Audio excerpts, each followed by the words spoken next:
Hi. I'm just waiting for Sifu Boggie to come on because I couldn't join his live then, so we're just trying to do it this way and go through my page instead. So hi.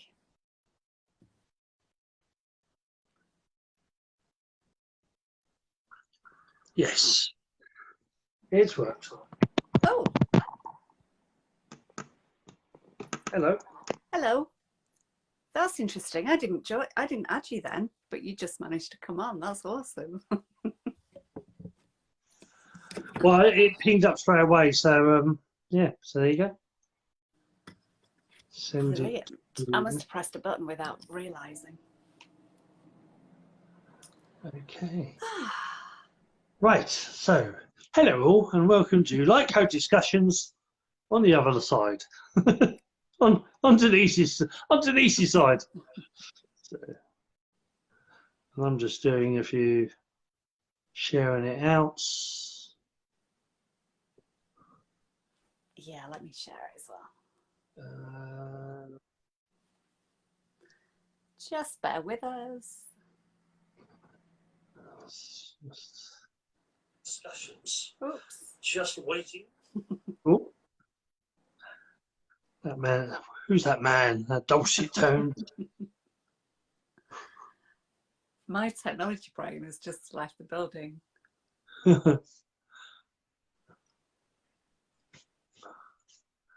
I know what to do.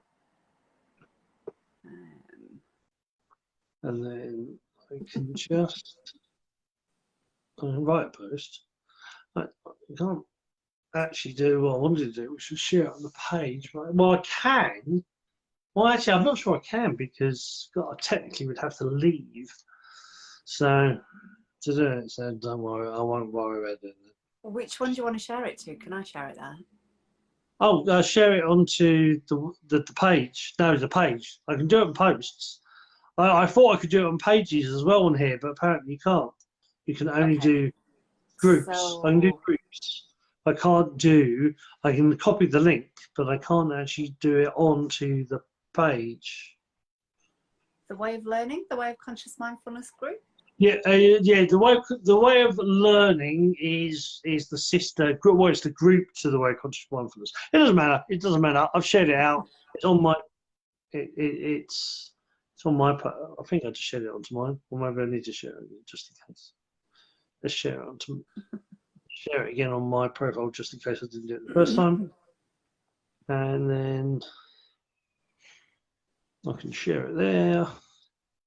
And just bear with us, people.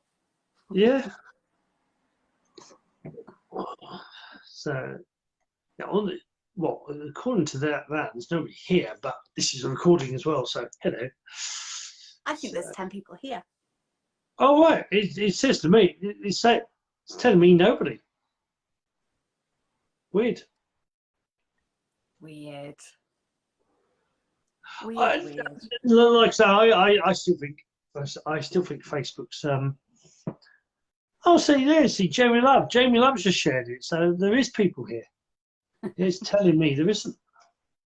So, anyway, hello all, and welcome to Light Code Discussions, which is both me and Denise are energy practitioners from sort of different angles or sorts, and we come together, we talk about what's going on, the life of the universe and everything, and a bit of light code thrown in, just for good measure.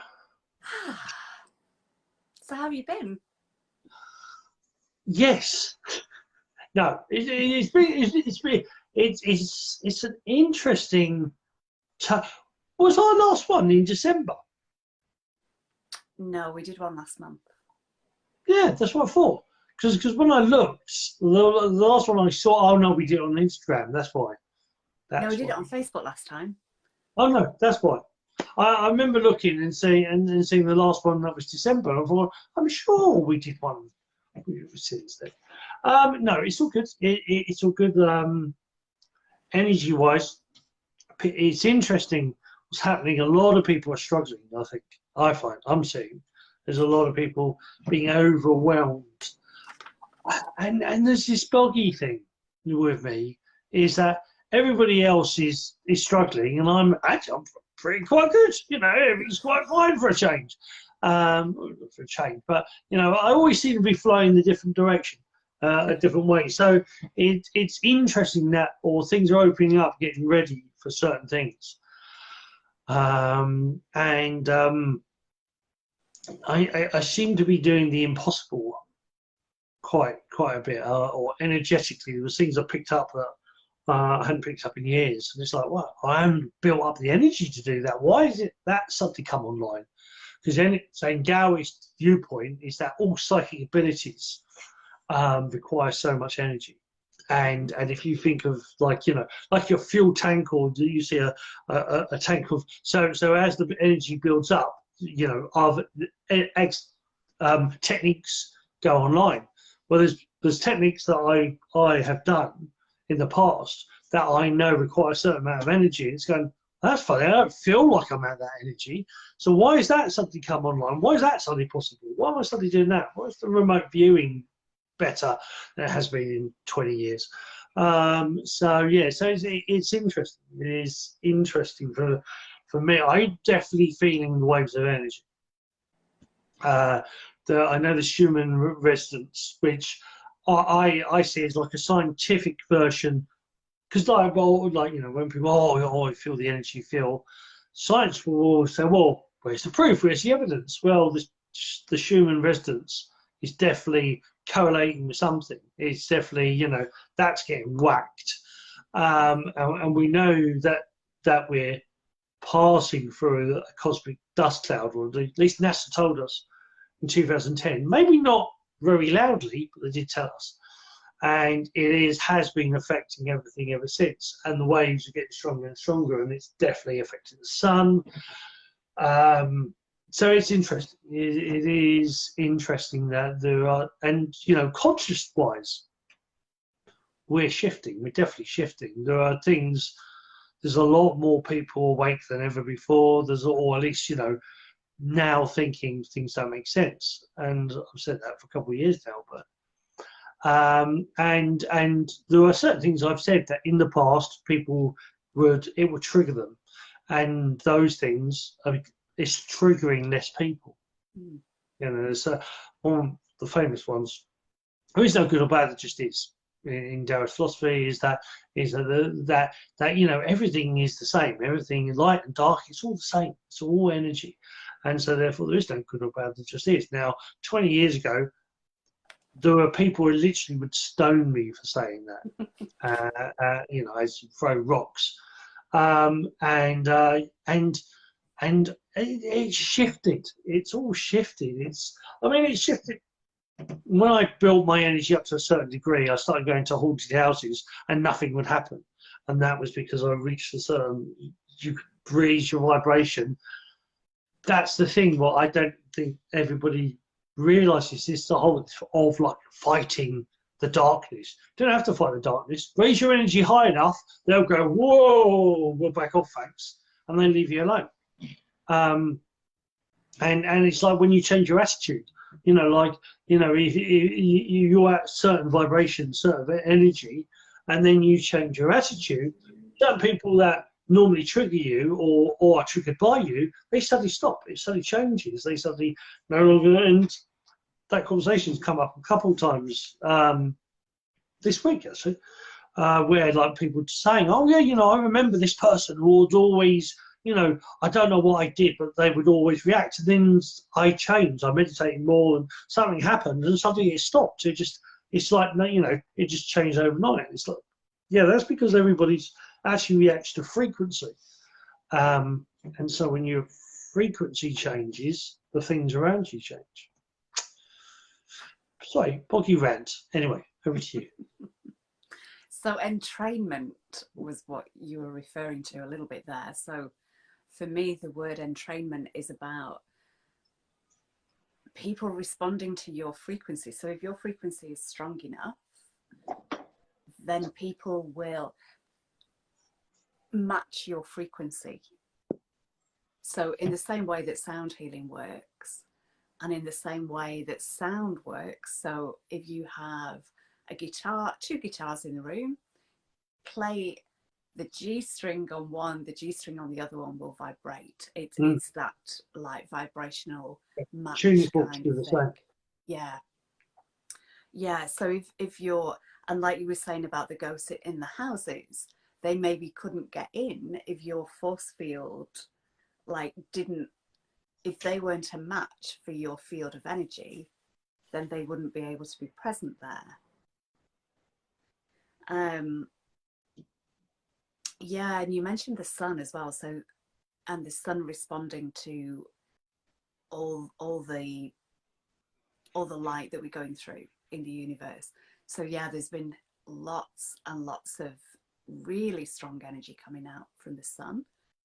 The sun feels a bit different these days, like it's more white, and it feels hotter, I think. Now, I can't necessarily gauge this because I was out of the country for so long, but even in the years, and I was in Australia where the sun's like really hot, but even in the years that I've been back, like it feels hotter.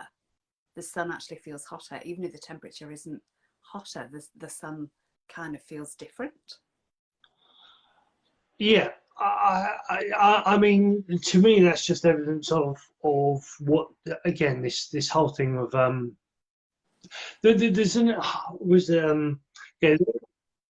there's a lot of info. So the I Ching from the Chinese, the Taoist, which is these set of lines, it actually has a cycle. It's a bit like the Mayan calendar. You can actually have one for every day, and it resets. And when it all resets, it meant it was the beginning of a new system, and the new cycle, and the whole thing of like the age of Aquarius, even the Mayan calendar. You know, the Mayan calendar, what people were misled into believing that the Mayan calendar ends, it was the end of the world. There's nothing 9 calendars, so it was never the end of the world. You were misled. You were told to scare the bejesus out of you. Is that, you know? Oh, you know, it's like me saying, oh, 2022's over. Oh my God, it's 2023's next. You know, what's the matter with you? So yeah, so. But what did happen, what it was pointing to was the new cycle comes in, and you know, depending, you know, different philosophies and religions call it different things. But the age of Aquarius there's actually I think it's about a 70-year window. So we're entering it. We're not in it. It's, you know, we're entering the golden age. But what they're actually saying, or what NASA are saying, what coincides with all of this information, of these hints of the golden age, the golden race, is there's actually this big Oort cloud, this big dust energy cloud that exists in the galaxy, in our galaxy, and our solar system has entered that. We entered it back in 2010, started to. It's 2,000 light years long, so that's a long time. So we're only like 12 years in, so we're a second in. You know, if you could call it a minute, we're only in a second. You know, we're only just starting. We're hitting.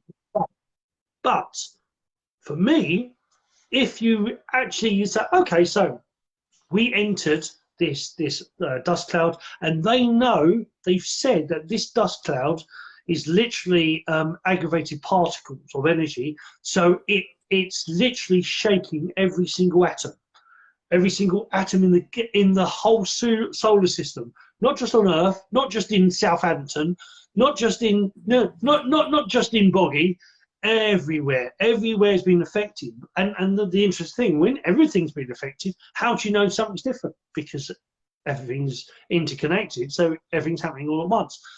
But it's the whole fact, when you look in the last 12 years, have things radically, are there differences? Are things more people seem to be awake, more people are second guessing stuff, more people seem to be frustrated with different things. So something's happened, You know, what's changed the picture? What's changed?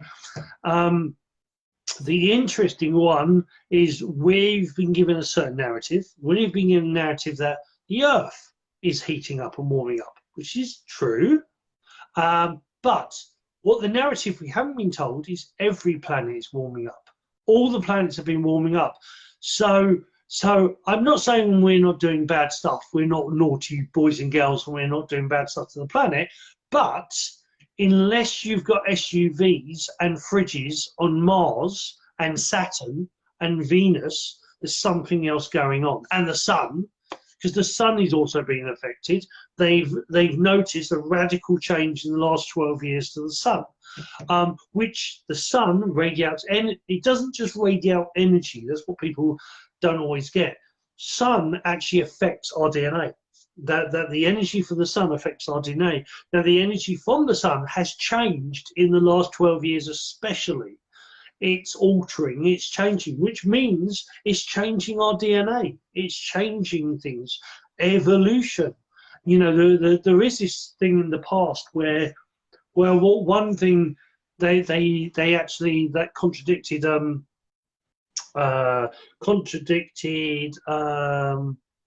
forgot his name. The evolutionary cycle. So the one thing that contradicted that, when they looked at certain societies, is that there was ancient societies that changed almost overnight, like in a decade. Suddenly things radically changed. They suddenly got a hell of a lot smarter, and things changed overnight. And again, when you look at the cycle of humans, or at least what we know, what we've been told is the history of humans in the last 100 years, since 1900 now, we've radically changed. The curve, if you look at before the 1900s to 1900s to now, that curve's like that. You know, intelligence and things. And there's a lot of people say that actually we're hiding a lot of, you know, there's a lot of technology that we're not using. And like you look at Nikola Tesla's stuff. Nikola Tesla stuff, he was doing microwave, he was doing remote control, this, that, and the other. He already had, you know, advanced stuff, and that never appeared. But even if you forget that, we still are this radical curve. So there is this interesting thing of evolution may actually go in fits and spurts. And if that's the case, it also would make sense if you go into an area where the energy is increased, that the vibratory, that the field of energy that's there, that the cosmic dust cloud, the Oort cloud that we're in, is actually literally shaking every single atom, affecting it. Therefore, if it's affecting the atoms, it affects the cells, it affects your DNA, it affects everything. So everything is being radically changed and altered. And that's why, you know, the scientific side of it, I think that's what's happening. And the ancient ones knew it. They just called it the age of Aquarius. They called it the golden age, the golden race. They gave it a name, but I think it's a part. That's what's happening. We've entered this phase that is affecting us, and some people are more sensitive to it than others. Just like some people are more sensitive to light and sound or smell. You know, some people are very sensitive to energy, because I definitely feel it. I definitely know when the Schumann resonance is going through the roof. I pick it up, and then I look and go, yeah, I already knew that, you know. So, but anyway, Boggie tangent. Yeah, there was lots I wanted to answer there. So where to start? Yeah, this feeling of the atoms vibrating and everything kind of jiggling about more. That's really what it feels like in the body, and anything that isn't in alignment is just like, it's just being pulled out. It's just being shifted. Where else did you go in that? My mind's gone blank. Yeah, something I was going to say. So it feels like, and I think you were touching on this as well, apart from people seeing a bit more awake or a bit more open to things that maybe they wouldn't have been open to a few years ago, certainly my intuition's got stronger, like all my clairs have got stronger. This knowing is stronger. And that has to be for everybody as well. Like the synchronicities, a lot of us, when we start on this journey, we're aware of synchronicities. I remember reading the Celestine prophecy, and after that, kind of, you're looking for things after, well, and then you could say maybe it's because you're looking for things, but you're more aware of things and maybe less likely to discount them as being just coincidence.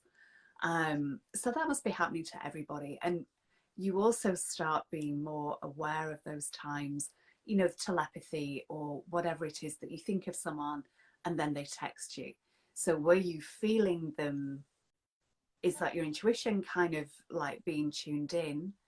Or were you aware of them thinking of you, or were they aware of you thinking of them? And then, you get the message from them. But it certainly feels like all of our clairs are much more online, and the voice is louder. Like the intuitive voice, your clairaudience, is way, way louder. The messages from our body is way louder than it's ever been. Like the consciousness of our physical body seems much, much louder. Feeling into things like, what shall I eat when I'm at a restaurant, or whatever it is. If you tune into your body and ask the body what it wants, that seems way, way louder than it's ever been.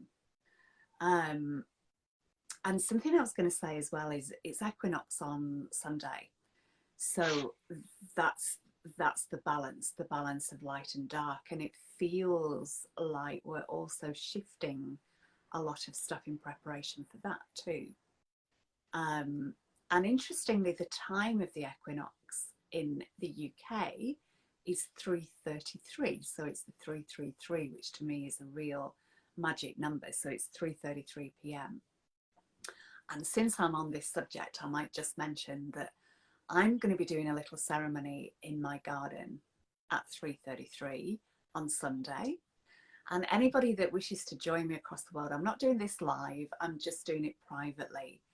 But some of the work that I've been doing in my garden, so I do energy work, I bring light language through. And what I was guided that I'd created in the garden was a crystalline rose portal. Now, roses are a spiral, so it makes sense that a portal would have the energy of a rose and love as well. So this came about because I found on my dressing table a broken bracelet of rose quartz that I didn't know it was there. It kind of surprised me to see it being on my dressing table. Kind of half remember having a bracelet that broke, and always when that happens, I put the stones in the ground. So I kept getting the message to tell a friend about this, a friend called Richard Melchizedek. So I told him, and it really resonated with, and I was thinking, oh, really? It's a bit boring to say, oh, by the way, I'm going to be putting some rose quartz in the ground at some point. But it really resonated with him, and we've been in interactions. So his partner, Rosalie, and Reza Rhea are my guests on Love Speaks Love tomorrow. And I'm going to be sharing on there about this as well. So the rose portal that is in the ground, if people are joining me at that time, if you have rose quartz and you're happy to put it in the ground, to stay there. Like this is like we put it in and then take it out again. This is to stay in the ground. This is, I think, to do with the rose lines of the earth, which are like the heart lines. They're maybe the feminine energy lines, and Rosalind Chapel, for example, is on the rose line in the UK. But I feel if people will join me, even if it's not at the same time, but with your intention, and even if you don't have any rose quartz, but I feel if people join me in this, then this rose portal that's created in my garden is going to be spread to all the places that people are. So it's like spreading this rose energy around the world. Yeah, well, everything's connected. 1974, quantum physicists wanted to figure out once and for all whether whether we were separate or interconnected, and within and around every atom, they found the field, and what they called the field. And the field is like a subspace. It's sort of a wave of energy that connects everything. And in actual fact, there's an actual thing where there was like the whole thing of the holographic universe. They're saying that 99.99% of the atom is empty. There's some physicists saying it's not empty. It's just that the energy is the field. It's this wave of energy that so it's like, you know, it's like you know, like having a glass bowl in water, and it's empty. Well, actually no, it's on top of the water. It's connected to the water, and so every atom is a glass bowl connected to this ocean of water. So everything is connected to everything else, which means technically you are connected to all rose quartz energy, or you're connected to rose quartz, so you can activate that. There was something I really quickly wanted to say that Jamie Love did say about when I was talking about Tesla. He says, "Oh, it makes me wonder if Tesla was a time traveler." Well, actually, don't forget, in ancient knowledge and in Dragon Dog Shaman, you don't just reincarnate forwards. You can reincarnate forwards, back, or sideways. So you can be from the future and reincarnate into the past. Hence why you can have future memories, according to some of the ancient knowledge. And also, we're not the only planet that has technology. Because they go, how can that be in the past? Oh, it must be time travelers, or it could be from another planet and it's come here. You know, the Brahma, you know, the in the Hindu text, you know, you look at them, where did they come from? Where, you know, they don't look futuristic, but they do look, you know, like they definitely existed, they're definitely real, but they look like they were some sort of different technology, you know, not necessarily for everything has to be from the future. That's very linear thinking. Everything's happening all at once. Yeah, I just wanted to then say is that the alphabet agencies know for a fact there's different portals all over this planet. There, you know, and because I once said I'd experienced lots of really interesting, weird stuff at Wudang Mountain, which is the 5 mountains in China. I saw dragons, I saw dragon dogs, I saw their unicorn, which is called Quillith, which and sometimes it's one horn, sometimes it actually has 2, but it's got more of a dragon dog face. In fact, if you see Shang-Chi, the movie Shang-Chi from Marvel, all of those creatures are literally how they're described in China, and are very similar to things I've seen.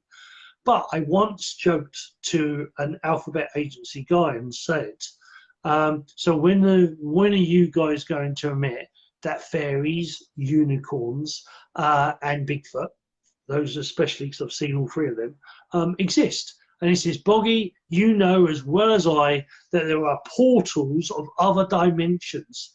NASA's already admitted there's 14 different dimensions that they know of that exist, that contain life. And he said, you know as well as I that there's portals that contain other dimensions, and there are places on this earth that those portals exist. And when the energy is high enough, his words, the energy is high enough, they open up.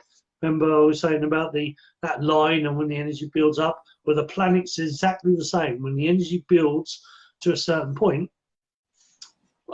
portals open up. And what's happening? The energy is building. So I wouldn't be surprised in the next 10 years, maybe even sooner, that people start seeing more fairies again, start seeing more Bigfoot, more unicorns, more whatever, seeing more, and not alien or extraterrestrial, but actually interdimensional, because those dimensions exist. And I mean, for something I don't always talk about, but I definitely see others. I see other dimensions. I see other stuff, and according to the Dragon Dog Shaman and even NASA says that these other dimensions are literally here. they're here. It's just if you, instead of seeing it high or low, you see it like a frequency. You think of a radio channel. You know, if you're at 22.2, you don't hear anything, but you go to 22.5, and suddenly a channel turns up. It appears. It's the same with the energies, that it's all existing all at the same time, and when you change the frequency, or you add frequency, you pick up that channel. That thing appears. And I've seen plenty of times, I've seen dinosaurs walk past me. I've seen other things walk past me, all around me. There's even interesting things. If you buy a infrared ultraviolet camera and go walking in the daylight, I've got a couple of people who do this, and they stick it on their shoulder like a parrot, or on their hats, and it records the sky. And they go home and they upload it and look at it, and there is some very strange stuff in the sky, not just craft, but actually animal shapes that you can't see, but they're in infrared. And they know, medically, they know we actually are meant to be able, we technically see infrared and ultraviolet. They know this because the back in the 90s, the MRI scans they did. But what happens, this weird thing happens, is that the brain sees this stuff actually with the pineal gland, because the pineal gland is really an eye. It's actually, there's actually the cord connecting to, connecting it to the brain. It's not just a gland, it actually literally is an eye. They know that, again, tests they did. But for some reason, our short-term and long-term memory does not remember infrared and ultraviolet. But those things you see, when you, what was that? And that things you see, or the flashes, or you've ever been in a dark room or at night and there's light in your head.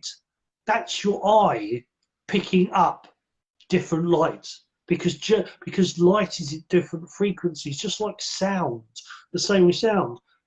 Dogs, get up, they can hear something you can't, but you can actually hear it. It's just that again, they were finding that there were certain frequencies here, but the brain wasn't, the short-term and long-term memory was not acknowledging that information.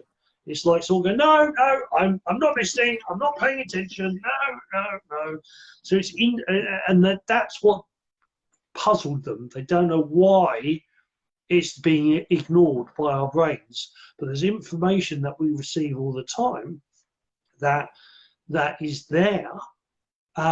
This is why they say 99% of physical reality, or for 99% of visual reality, we can't see. We're only seeing 1%. And people think, oh, they mean outside the universe. No, they mean in your living room. They mean when you go for a walk outside, you're only seeing a tiny fraction of what's around you in the atoms, but also literally dimensionally. There's other stuff there. Anyway, boggy tangent again.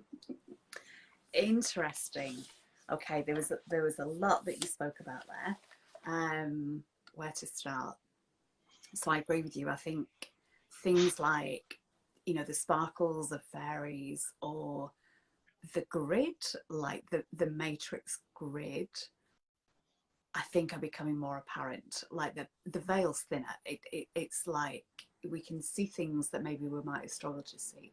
And even with our front eyes, like it's always been easier to see with our periphery, where your eyes are more relaxed on the outside. And I believe that we see energy with the rods of our eyes, which is your night vision.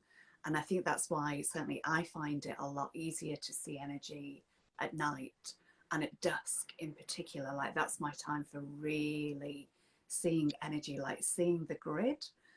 And when I've been doing work in the garden on this rose portal, it's been quite interesting because I can like see the ripples of what I'm doing. So I do something, but I see it like ripple out. And I was playing with this, and I was looking at the far side of the garden and was like, can I like ripple over there? Well, yes, I can. Of course I can. It's all connected. And the voices from the birds, the voices from the trees, everything is getting louder. So I think, you know, even people who aren't conscious of being on this journey and haven't up until now been aware of things like fairies, or, as I say, the voices from the trees or whatever, I think they're going to find that that is getting louder for everybody. Now, you mentioned Sasquatch, and that's really interesting because in all our conversations, I don't think you've ever mentioned Sasquatch before. And I've been on a real Sasquatch mission these last couple of weeks. I've watched hours and hours of interviews. There's a really interesting guy in the States called Sunbo. And I watched a 3-part documentary called Sasquatch Speaks, which is people sharing their experience of Sasquatch. And their experience is that Sasquatch is a very highly evolved, they are highly evolved beings that have been here longer than us and are more evolved than we are. Their frequency is higher than ours is. They are a portal themselves, so they're multidimensional, and Yeah. they can use portals on the earth, but they don't necessarily need them. They can just materialize in places or not, but we can be aware of their presence. And it's funny, like I feel more resistant to speaking about Sasquatch than I do about the fairies. I don't know if it's just, I don't know what that resistance is, whether there's more, what am I trying to say here? Whether it's almost like less okay in the public view for Sasquatch than it is for fairies. I'm not sure whether that's my resistance in speaking about this, but I'm speaking to them regularly, and they are ready to speak to us now because they can help us. They can help us link to the earth more. They can help us to work with the planet more. Like, it almost feels like they're an intermediary, like, for us to connect with Gaia. You know, that they're like an ambassador for Gaia. Go on, you're itching to get in, jump in. Well, yeah, but it's you and me both, because it's all this. but well, right. Where do I begin? Right, okay. So the one's connected with the other. So Georgia mentioned, like, she loves crystals. Guys, your body is made of crystals. Your body has crystalline deposits in it. You know, there's different minerals and different particles, but there are actually crystals in your brain. There's actually tiny little crystals in the pineal gland. That's what actually makes it work. And there's a whole thing of breathing in a certain way activates a pressure that literally makes these crystals, because they actually discreted. So your brain, your pineal gland, one of the things it creates in crystal form is DMT. And when they excreted DMT from the pineal gland and they hit it with a hammer, why they fought to hit it with a hammer, that really fascinates me. But they hit it with a hammer, and it actually exploded into colour. Literally different colours exploded, and there was this great, I can't remember what it was called. I think it was called pin light, lin light. There was this machine that just literally flashed black and white light. It's a black, but it did it in certain frequency repetition, and it's a lot like a little head unit, and you lay in there, and there's these little LCD lights. They're just flashing, but they're flashing in different like sequences. But the light hits your pineal gland, and you see all these colours. You see different colours, and because, like, the first time you go in there, you think, it was pink and red and yellow, and it's only white light. It's only white light. So where's the colour coming from? It's in your pineal gland. But yes, so you are actually full of crystals, which means you tune into crystals. The reason why, the crystal skulls, and why, and some people can communicate or feel energy of the crystals, is because you are crystal, just like you are water. You connect to the ocean to a certain degree because you are part of that. But so Sasquatch, they, or Bigfoot, which are Yeti, they're just different. They're just different. Black, white, Chinese, African, the same thing. They're different parts of the planet, have different versions, different variations, different races within that one race. but they're multidimensional. They are, again, that's what the alphabet agencies were saying. You know, because somebody all said, "Oh, you know, I'm going to catch me a Bigfoot." You'll never catch one. I said, "Well, how do you know?" He says, "Because they know how to disappear. They can walk past you and you can't freaking see them." And like you say, they've learnt to harness their ability more, which, because that's what I wanted to say, the Celestine prophecies, that's what the end of Celestine prophecies talks about, that going into the next dimension, that he disappears for his friend was there, and suddenly he was gone. He was there, he could see her, but she couldn't see him. I've done that quite a few times, of where people have been looking for. Originally, I didn't realise what I was doing, and you know, I'd sit on a bench meditating, and well, I was about 17, and my girlfriend was walking past, and it's like, what's she doing? Oh, I'm busy meditating. We had an argument, and I was cooling down, she walked past, and then other mate walked up. They were standing in front of me, and they're saying, "Where's Boggie?" So I don't know. He was here when I left him an hour ago, and you know, you were on that side of the field. Where's he gone? How could he left the field? And then finally I said, "For fuck's sake, oh, promise, you know, come on, guys." And they suddenly went. They almost jumped out of their skin, because apparently I just suddenly appeared. And I've done that a lot in Wu Tang, but you know, we have to see things in a different way. You know, we see things in a linear way, where we think there's this reality and this. There's different levels upon levels. There's layers upon layers. When you actually look into dimensions, is at least one of the big things that science talks about. Is they say there's two dimensions that they know exist. This one and the other one. And the other one, you've got time, space, and space time. And that is that one is actually inside the other. So time, space, and space time are two different dimensions, and they actually talk about the fairy rings actually being in space time, rather than time space.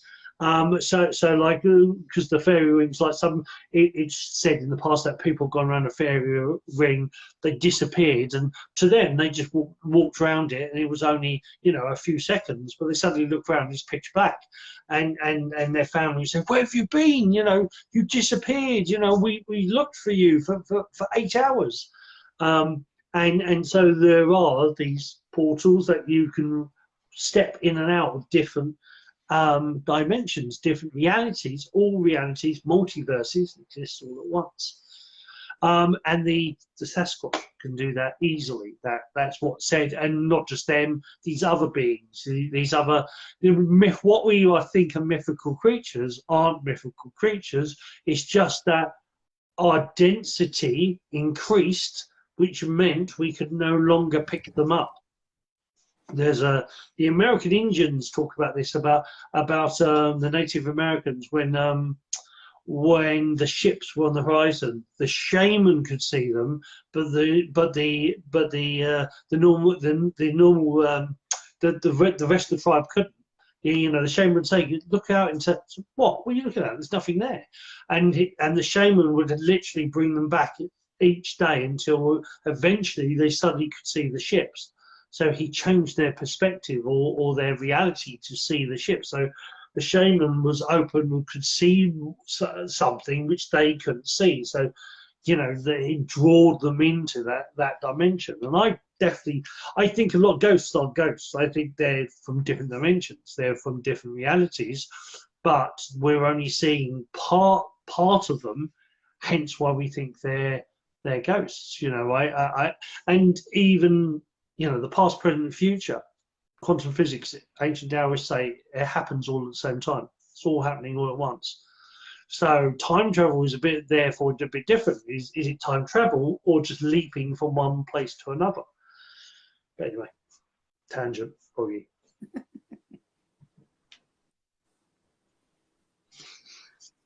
I'm in a very energized mood. Have you noticed? I had. What did I want to say to that? I can't remember. So we talked a lot about fascia last time. So my fascia journey is still ongoing. I've bought a book by David Lesondak called Fascia, What is Fascia and Why Does It Matter? And I'm doing a little gathering next Thursday, a little gathering online, which I've just shared on my page if it nudges anyone to join me on this. There's a lot about the heart energies coming through, I feel, at the moment as well. Like there's a real invitation to expand our hearts, open our hearts more, heal our hearts more. So that's part of the gathering, is about working with our heart energy and helping to, you know, heal or lift the vibration of our heart energy. And what I'm doing as well is, and I did this yesterday, I received this activation yesterday and connected with my heart, because the outer layer of the heart, the pericardium, is actually fascia. It's a type of fascia. So the fascia, what I'm doing in the gathering is consciously connecting people to their heart and fascia and the connection of both.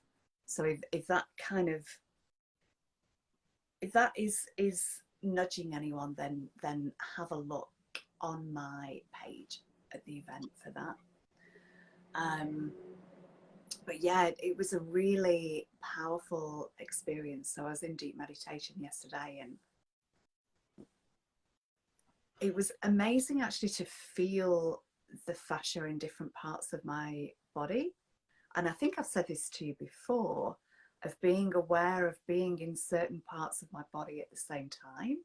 It's like multidimensionality, but within my body. But yeah, the fascia journey is really, really blowing my mind. Well, yeah, again, the ancient cultures talked about this light, for thousands of years, that the light within. The Bible talks about the spark, the whole thing of the spark, and everything contains, everyone contains the spark, the light. The fascia is literally, it's literally part of your light. Well, it helps. It's proving. The whole point is that for hundreds of years, the medical profession didn't believe it existed, because they only looked at dead bodies. They could only look at dead bodies, and in a dead body, the light's gone. The light has left. But in a live body, you literally see the light there. And it is, there is literally light passing through, the qi. It's in Chinese. You have the Wu Wei, what's called the Wu Wei field. You have the Wu Wei, and the Wu Wei field is this field of energy but it's basically like we talked about, like dawn and dusk, which are very powerful times in Taoism. Is that it's the best time to meditate, best time to do qigong. It's the best time. It's the portal time. They call it the portal time. It's between all the worlds, and in your body, between all the worlds, is the fascia. The fascia is and this is why a lot of people said heaven. The light's not up there. It's here. It's already in you. It's already there. And to ascend, you have to activate in Chinese Taoism, they call it the diamond body. In Tibet, they call it the rainbow body. And these are the fascia. This is part of the fascia. You're increasing the light within the body. But to increase the fascia, the fascia is all about flow. It's all about being flowing.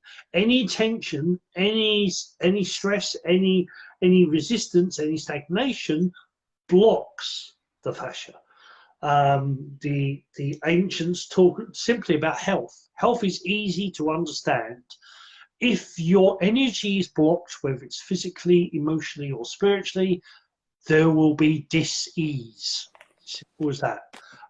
So make the energy move, and you clear you clear the disease.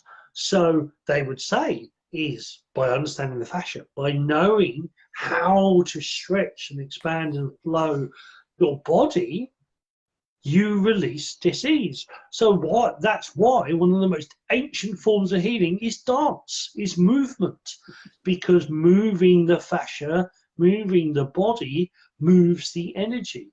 And when you move, you feel better. Feeling is emotion. So in the ancient, in one of the Taoists, there's many different energies, there's millions, billions of different energies, but three fundamental energies that exist in everything in this universe is Qi, Jing, and Shen. Qi is physical vitality, Jing is emotional vitality, and Shen is spiritual vitality.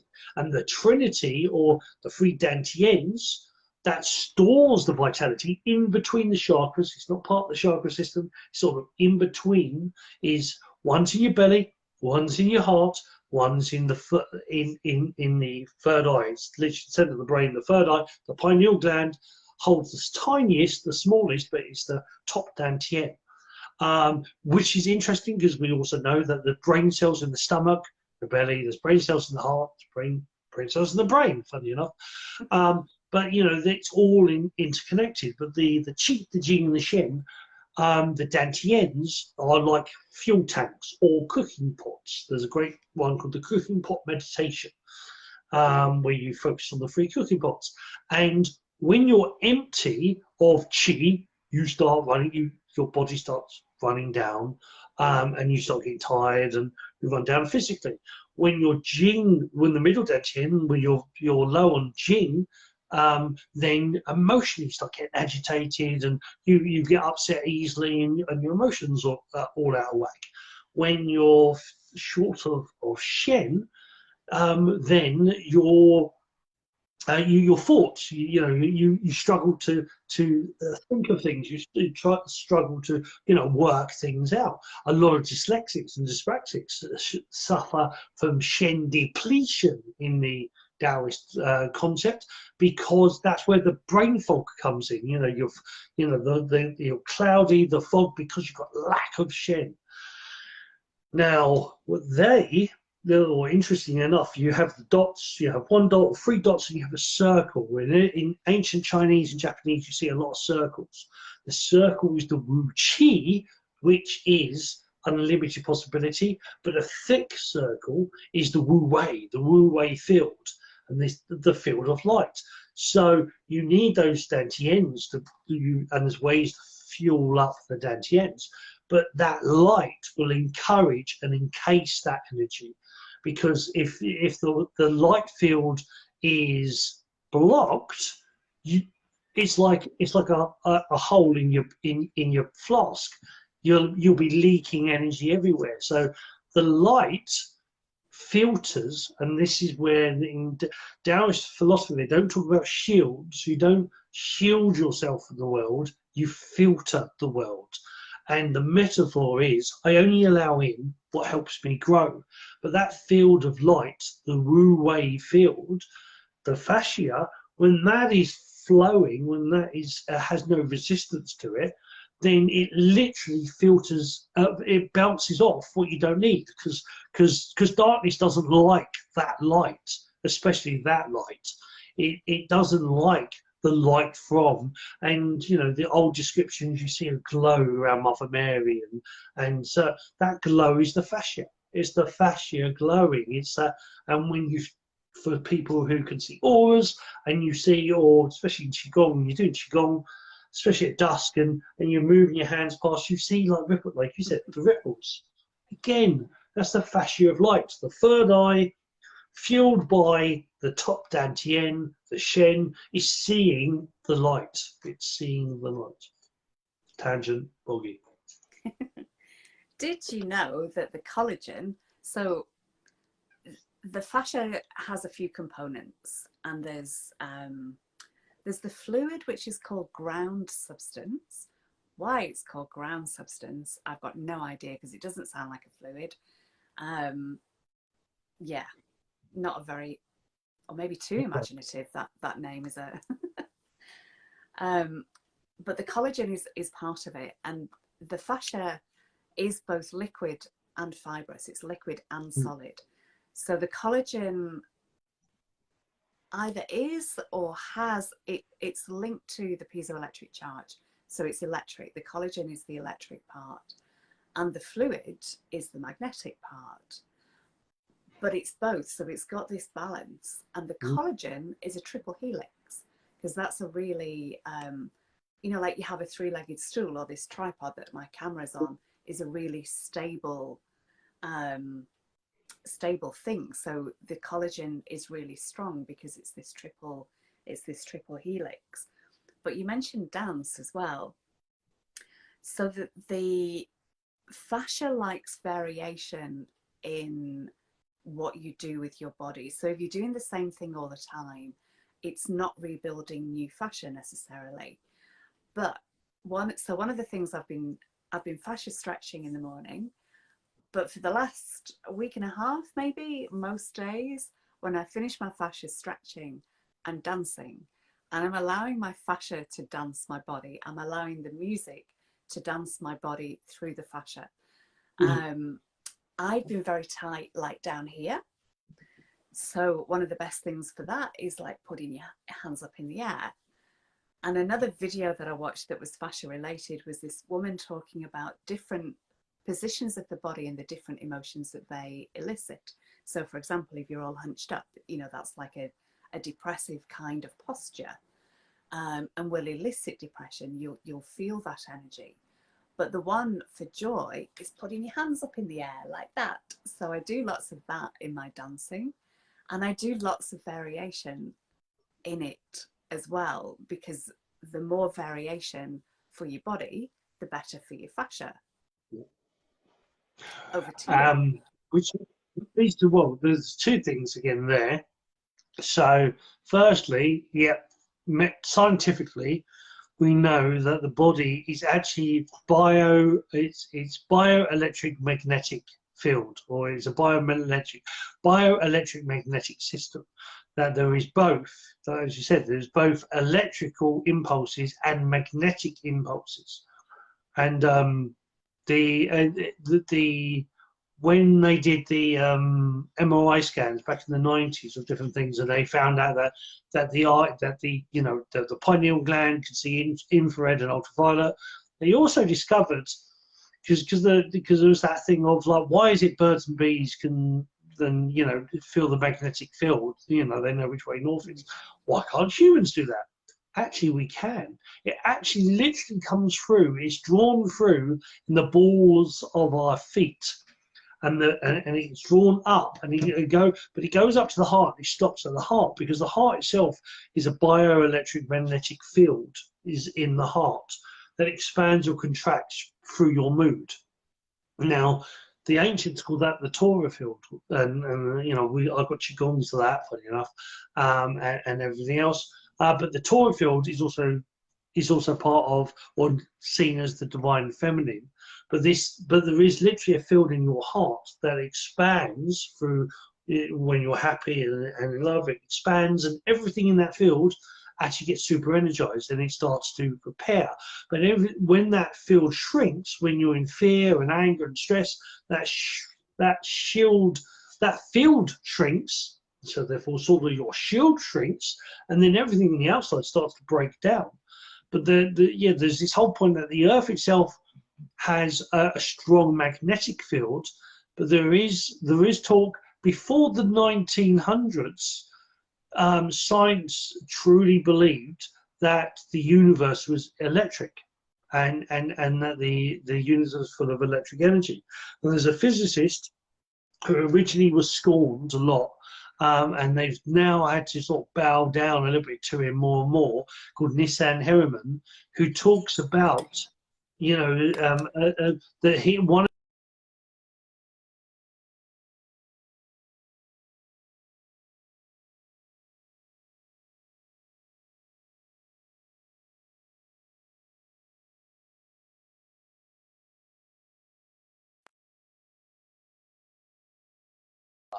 to be fully nuclear.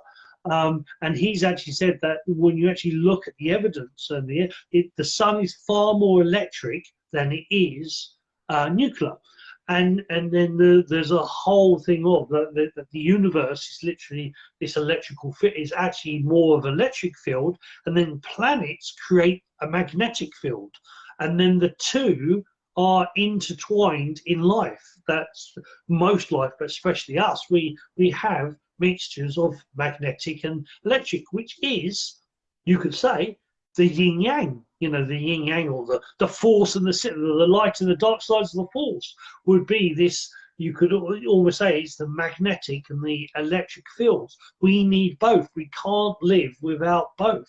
You know, we need the electric field. So the brain, especially the top half of the brain, is more electric.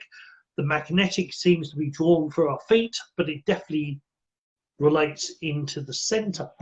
I went off on that tangent. So what was the other thing you said? There was something else you said as well. And so that was the magnetic field. What else did you say? I was trying to, there was something else I was going to say, which is important. Well, I've forgotten. So it's not that important.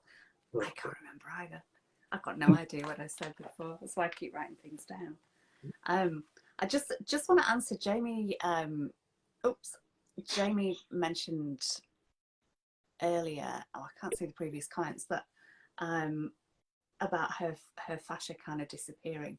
You can grow new fascia, and if you check out Erin Tietz, Tietz on YouTube, there's so many different ways that you can stretch your fascia so that it goes into the places where it's disappeared from.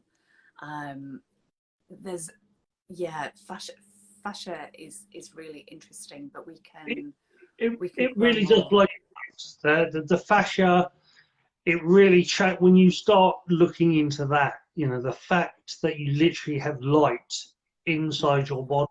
It's literally, you know, like the old what they call it, the fiber optics. You know, oh, how amazing that is. But we already have that. Now we are literally beings of light.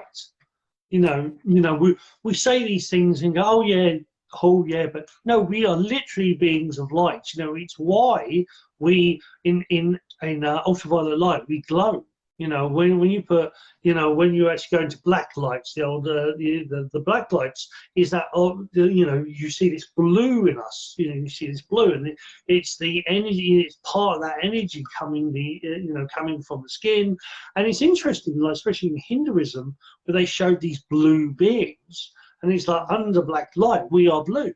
You know, we are actually, you know, light and blue. So were they actually describing a version of us? You know, a version of ourselves. But yeah, we are literally full of light. So we are full of what, you know, light energy, electricity, and magnets, and electromagnetic energy or magnetic energy. And it's just that, you know, we are literally energy. We are energy. You know, and people sort of say it and they go, no, but we really are. You know, and then it leads to, well, you know, magnets attract things.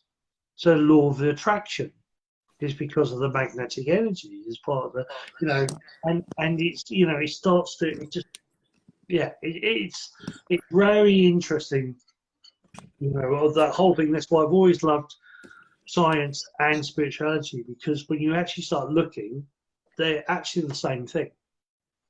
You've been sort of made to think they're different, but they're not. They're actually the same, you know, the same thing. And the human body, you know, there's so many different components. It creates so many different things there that, you know, the human body itself is just it's a marvel all on its own. And if you leave it alone, it works perfectly fine. But what happens? We get stressed and angry and upset, and we block up the systems, and then that's what yes. So the fascia, you're talking about the fascia. What fascia likes different movements, and this is why in China, in Taoism, Qigong, there's a thing called spontaneous Qigong. And spontaneous Qigong is, you learn all sets, you learn all these different moves, but it's a little bit like in dance, like dancers, or you learn, a different move, a different thing, but then your goal is, once you learn all these moves, is just go with the flow, you know, and do this and do this and do this, and yeah, and when you actually can go do things spontaneously, and or, you know, do a dad dance but don't give a flying fig, you know, dance and don't care, dance like nobody's there, is the whole saying. Is that when you when you don't care and you just allow yourself to be free and move, that's when your body comes alive. That's when the fascia, you know, activates the most. And this is the, you know, the interesting and sad thing is that as children we didn't care about anything. You know, we sang at the top of our lungs, whether it was in tune or not. We talked at things that other people didn't see.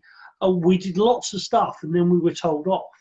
And so when we talk about childhood, or some people talk about, oh, I didn't have childhood trauma. Yes, you did, because if you were told off, you know, if you don't, you know, talk to yourself, if you don't, you know, spontaneously move and just be silly just for the hell of it, then you've got childhood trauma, because you did do that and that was allowed as a child. You a toddler, you just did things because that was spontaneous, because that's the law of nature. The law of nature is spontaneity, is allowing things just to be. And when it's stopped, that's when stagnation, and that's when things are blocked. So that's why the fascia needs spontaneity. It doesn't want the same thing all the time. That will bore it, and that actually creates stagnation. You want spontaneity. So that's what I wanted to say. And the fascia is always monitoring. It's always sensing. Even when you're asleep, your fascia is still monitoring. So it's constantly changing depending what we're doing with our bodies. I presume you can hear me all right. That wasn't that you couldn't hear. I pressed a button before and it went a bit. No. You say monitoring. You know, the fascia is watching you. It's listening. It's watching. Yeah.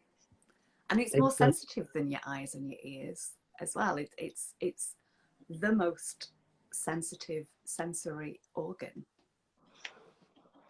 And I'm talking to Dr. Joe tomorrow about fascia on his day.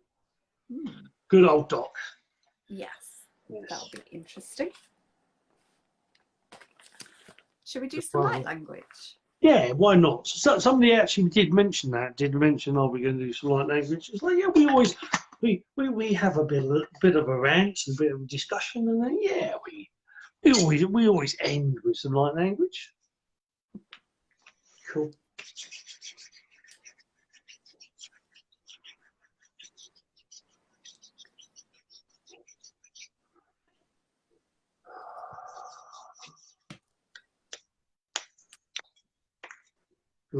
No, Boggie means busy. He starts clicking his knuckles.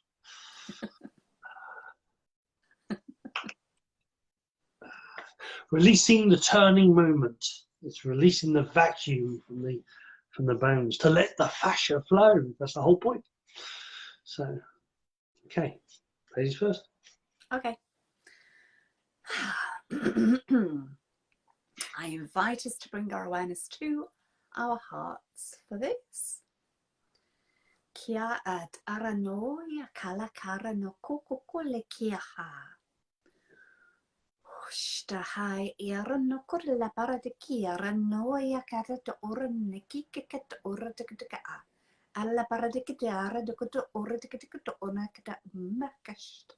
Hala kara na kia la kara de kata para de kata a. Ele ke ara no kora de kata para de kata ora de kata a ya kata ara. Hole hiara ne kia no koto to ora na kata a. Ma le kia ora ne kora de kata para ne ki ia. Kokole ke harana ki ke ora te ke para te kut on. Ul harani hara te kut oyast ara te kut oya. Orla ke rala ke te arana kor te kut a. Le herla I arana ko oya kada a. Kole ke harana ki ora te kut ora. Hui alai. Hui alai ai.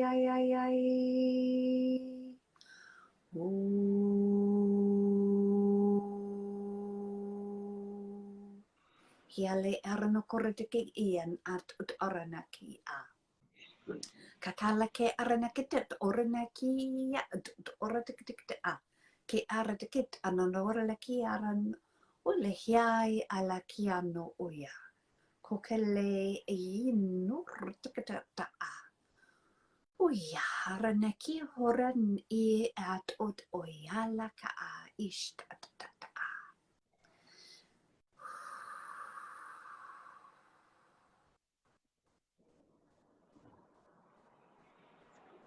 He Husha Lusa Yuri was Yusa Ni Wucha Zia Wusa Nirushi Wusa to Wuzi Wusa Ichi Uziza Wuza Nuji Nuka Zawunji Nushan Jito Tishata 我是属西卡西哇西无西啊西无西哇西无西都西好啥无都西无啥无心机都西完气无西啊西。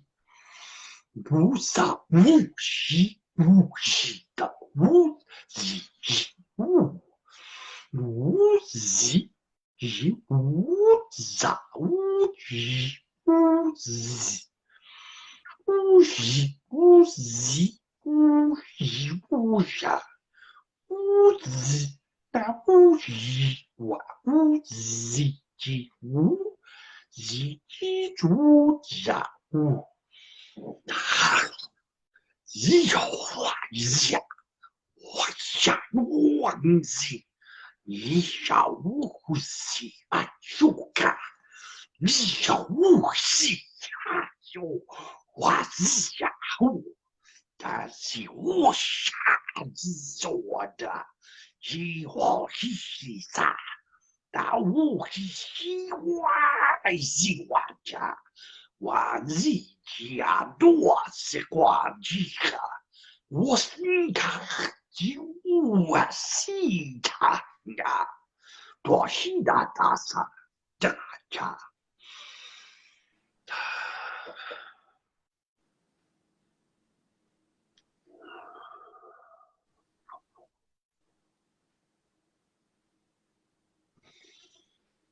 Kiat arana kiala at ututataan tutata kikitataan ututataan at paratiktika a ile kiarana kutuktukora pataki itututata aratikta paratiktukata a namarala kiarana kudutta paratiktukata a no huista a ekharala namakoroit ut orn ha ele karana paratiktu unnetata a ولا بردك هاي نو دو يتاك تاكوش على مركز كده بردك كده كده كده كده بردك كده كده كده اللي هاي لا لا لا لو كرت كده كوينا وي لا رنا كدوي وتوش وي يا هني تدور نكو تدوي ولا لا هرنا نو وي تدوي ويت عايش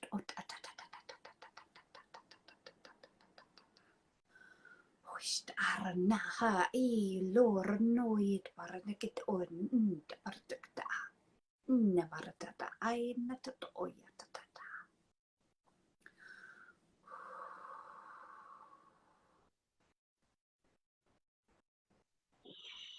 Uzi, uzi, uzi, uzi, uzi, uzi, uzi, uzi,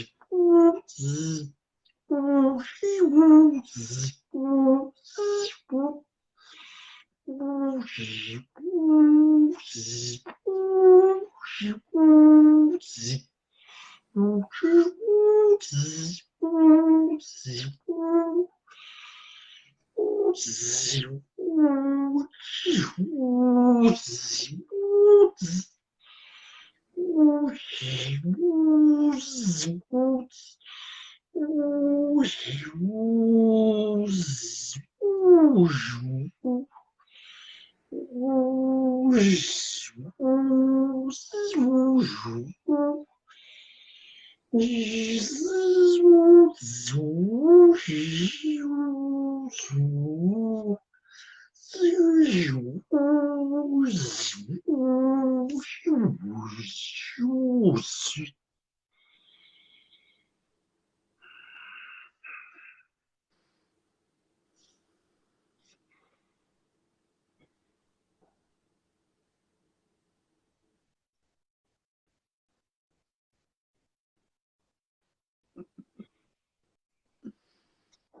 Hello.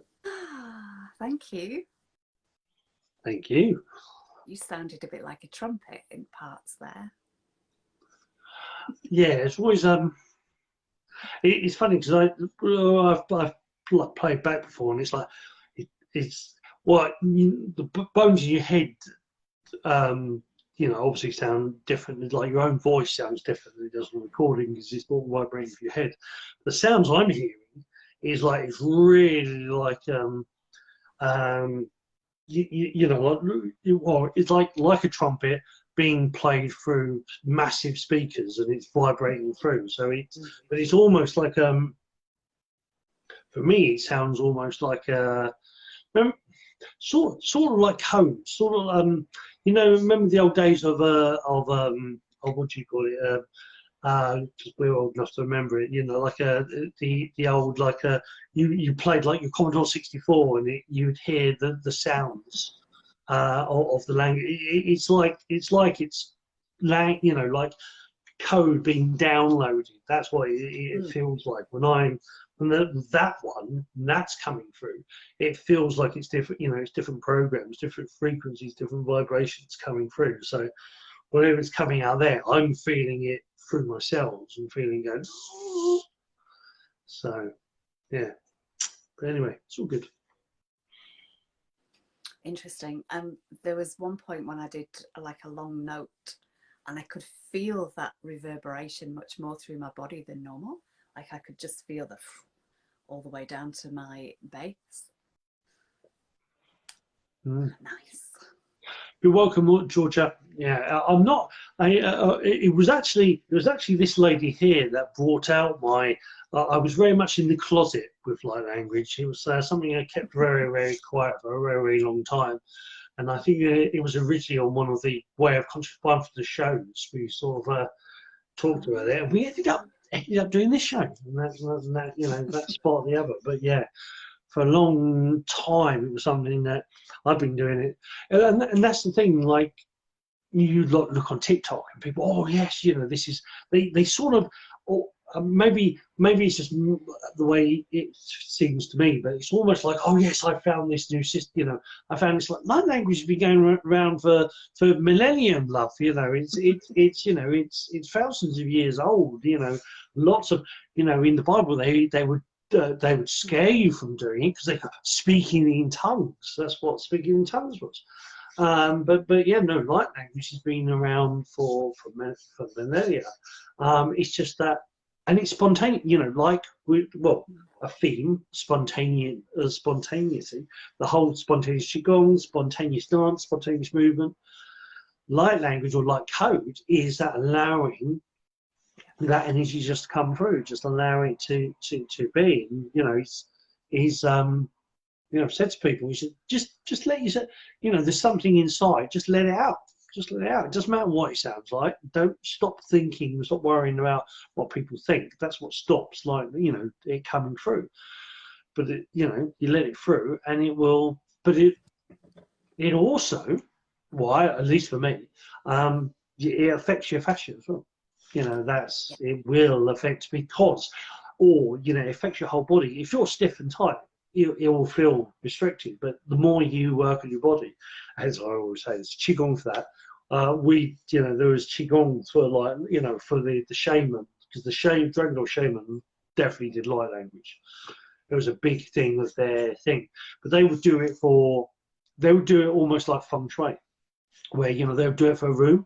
So they would energy, or somebody says, "Oh, I've Reiki the room." They would, that's their right. They would do that in the room, raising the energy, affecting the energy of the room. Reminds me of bees. Yeah. I love bees. I love. I've done. I've done I've done qigong around bees before, and you start seeing apparently, because I was more doing the qigong, but apparently the bees were almost like weight in waves. Is like you said, you was doing your qigong, and they seem to like it, and they started to sort of like move in a little bit of like the wind was picking them up, and they were like waving with your qigong. But yeah, because the bees are interconnected to the magnetic field as well, and the earth chi very much so. And they're doing energy work, especially bumblebees. Like when you see them buzzing around, they're taking energy codes from one flower, for example, bringing it to another. And did you know, I'm sure you did, that bumblebees don't actually fly, they levitate. Yeah. It's physically impossible for them to fly. Yeah. The scientists, it's freaked the scientists to because basically they shouldn't be able to fly. It's and that's why they're levitating there. I think it's in science. I know it's the vibration of they're vibrating, creating a flow which is allowing them to fly.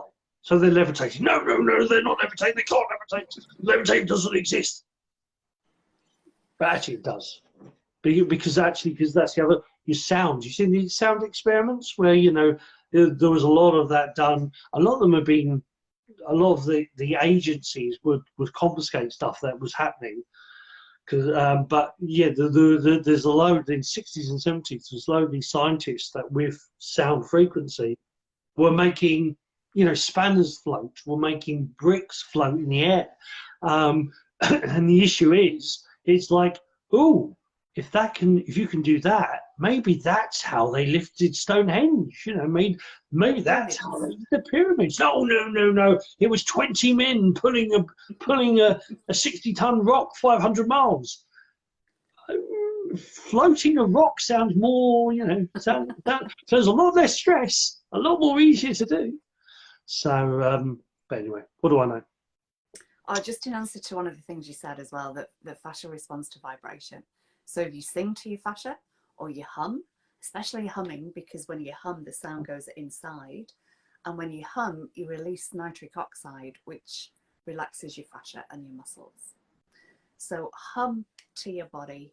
And also, there's the one with the with love to the third eye. The word love, the ver, is that obviously they didn't have the love, but they vered. If you ver, it's a little bit of those. It takes a bit of getting used to doing it, but put the tongue on the roof of the mouth behind the two front teeth, then move it up a little bit to the center of the mouth. The center of the mouth, so then behind the two front teeth is the chi position, connected to chi. Up at the roof of the mouth is the jing position, and when you put the roof of the mouth, you're directly above the pineal gland. And if you can say the or love, and with the tongue on the roof of the mouth, so it's love. So say the love, and then draw the tongue to the roof of the mouth. The vibrating tongue is literally vibrating that frequency up to the third eye, so it helps act. Yeah, it's a secret Menren Boggie. You should never reveal this at pain of death, sort of thing. Oh, I've done it again. But yeah, it's an ancient. It's one of the ancient things. The love. Well, in the West it was called the love to the third eye, but in Chinese it was the ver. It was the ver. So it's ver. So my tongue is on the roof of the mouth. I'm vibrating, and you start feeling it through your gums, and it will eventually you start feeling it through the nose, and it goes into the into the brain. You do it enough, and that vibrating, that if there is anything blocking your third eye, when people talk about crystalline deposits and it's calcified, and vibrating, verring to your third eye, that will soon clear it. and it triggers the DMT as well. So if you start tripping, it's, just blame Boggie. Let's say your brain's a drug den. You don't need drugs. We don't need drugs. I know. Everybody thinks I'm off my head on cocaine and this, that, and the other. I've never needed drugs in my life. It's my brain creates all the drugs I need. But anyway, hello. Okay. Shall we wrap up? I think so. Cool. Thank you. It's been fun. Yeah, it has. I've enjoyed this one. And, I enjoyed them all, but this has been good too. This has been good too. And we've had an interactive audience as well. So maybe we should do it yours more often because. So, and Jamie, thank you very much. Jamie said, Biggie, I think it meant Boggie. Boggie, your light language expressions actually felt into my heart, a reassuring that I am going to be okay, very reassuring. And then you said something else I just realised. This very reassuring, and actually reminds me of when Shakani and Rose put her hand on my shoulders and instantly went into a trance, was reassuring and like from a different lifetime dimension. What he said. Nice. So, thank you, everybody who's been with us as well. Yes, thank you. Thank you all. Thank you, Diana. Thank you, Jamie. Thank you, Georgia. Everybody, just again, I don't want to miss anybody. Everybody, Teresa, thank you all. It's been great fun. Jenny, Terry, it's been great fun. Always love having people listening and talking, interacting. That's what makes it good. So, thank you very much. And you've got the helm, so it's all down to you. So. Yes, thank you, everybody. We haven't booked next month yet, but we do this every month, normally on Sifu's page, but yeah, I don't know what to do about that. I think it's a Facebook anomaly, but anyway, here we are. We did it. Thank you, everyone. Bye for now. Love you. Love you all. Bye bye. Love, love, love, love, love.